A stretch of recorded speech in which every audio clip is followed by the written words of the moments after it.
नमस्कार। आज का टॉपिक है चरित्र ही विजयी होता है। मानव जीवन सदा चुनौती एवं निरंतर संघर्ष है। हमारा दैनिक जीवन एक रणक्षेत्र है, जहाँ हम अपने अस्तित्व की रक्षा के लिए संघर्ष करने को कहते हैं।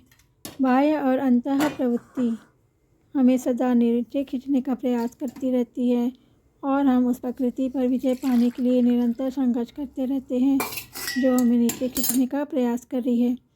बाह्य और अंतः प्रकृति मनुष्य की चेतना पर विजय प्राप्त करना चाहती है, किंतु मनुष्य की चेतना निरंतर इसका प्रतिरोध कर रही है और अपने प्रभुत्व को प्रकृति के ऊपर स्थापित करने के लिए प्रकृति से संघर्ष कर रही है। बाह्य और अंतः प्रकृति के विजय का नाम ही चरित्र है। चरित्र की शक्ति के द्वारा ही मनुष्य अपने सच्चे स्वरूप का अनुभव करता है तथा स्वयं अपना अजेय स्वामी हो जाता है। अंत में चरित्र ही विजयी होता है। मनुष्य में देवी शक्तियों की अभिव्यक्ति और विकास दोनों को ही चरित्र कहते हैं। वह देवी शक्ति प्रत्येक मनुष्य के हृदय में सुषुप्त और शिथिल अवस्था में रहती है। जब तक इसे जगाकर मनुष्य के चरित्र के विकास के लिए इसका ठीक से उपयोग नहीं किया जाता, तब तक वह सुषुप्त मतलब सोई हुई जड़वत और व्यर्थ ही रहती है तथा अंत में मनुष्य अपने चरित्र का विकास किए बिना ही मर जाता है।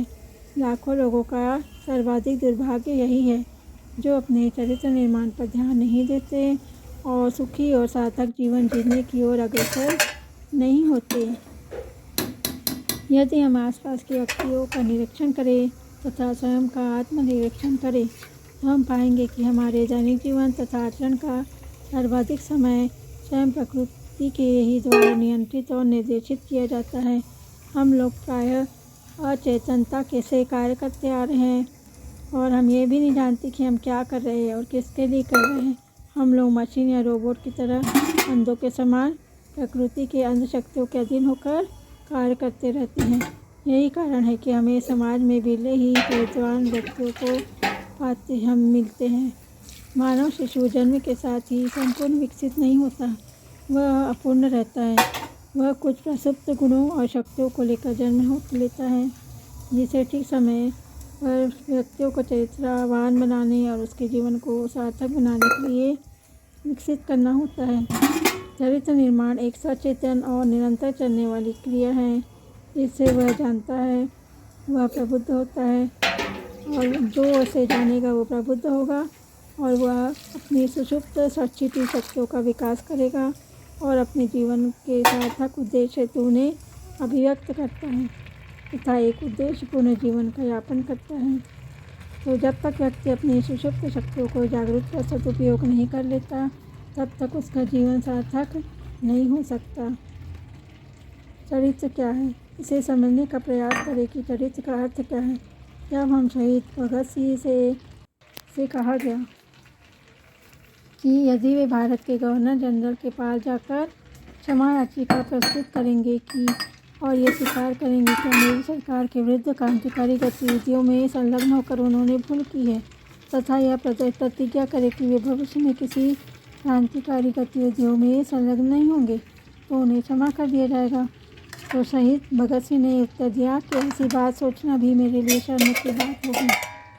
मैं अपने देश की स्वतंत्रता और अपने देशवासी भाइयों की मुक्ति के लिए अपने जीवन को बलिदान करने को तत्पर हूँ। मैं भारत के गवर्नर जनरल के पास क्षमा याचिका पत्र देने के बारे में सोचने की अपेक्षा मरना अधिक श्रेयस्कर समझूंगा। भगत सिंह के हृदय में ऐसा मौलिक साहस कहाँ से आया? स्वाभाविक है कि यह उनके हृदय की गहराई से ही आया। ऐसा मौलिक साहस उस महान वीर की दृढ़ आस्था, अपने देश और देशवासियों के प्रति प्रेम और ब्रिटिश सरकार के अत्याचार को समूल उखाड़ फेंकने के दृढ़ संकल्प से उत्पन्न हुआ।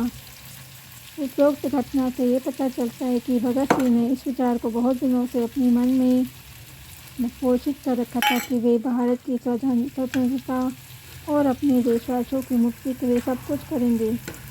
इसका अर्थ है कि उन्होंने बचपन से ही कुछ आदर्श और महान आदर्श अपने मनस्पक्षों के सामने रखा था। चरित्र का निर्माण कैसे करें? हम महापुरुषों के चरित्र के मूल तत्वों की परीक्षा करते हैं और ये समझने का प्रयास करेंगे कि उनके चरित्र की मौलिक विशेषताएं क्या थी। यदि हम उसके चरित्र का निकटता से परीक्षण करेंगे तो हम पाएंगे कि उनमें एक अद्भुत आत्मविश्वास था। ठीक वैसे ही वे अपनी शक्तिशाली, अजय, नैतिक और दैवी शक्ति पर भी विश्वास करते थे। उन्हें अपने आप में अद्भुत विश्वास था।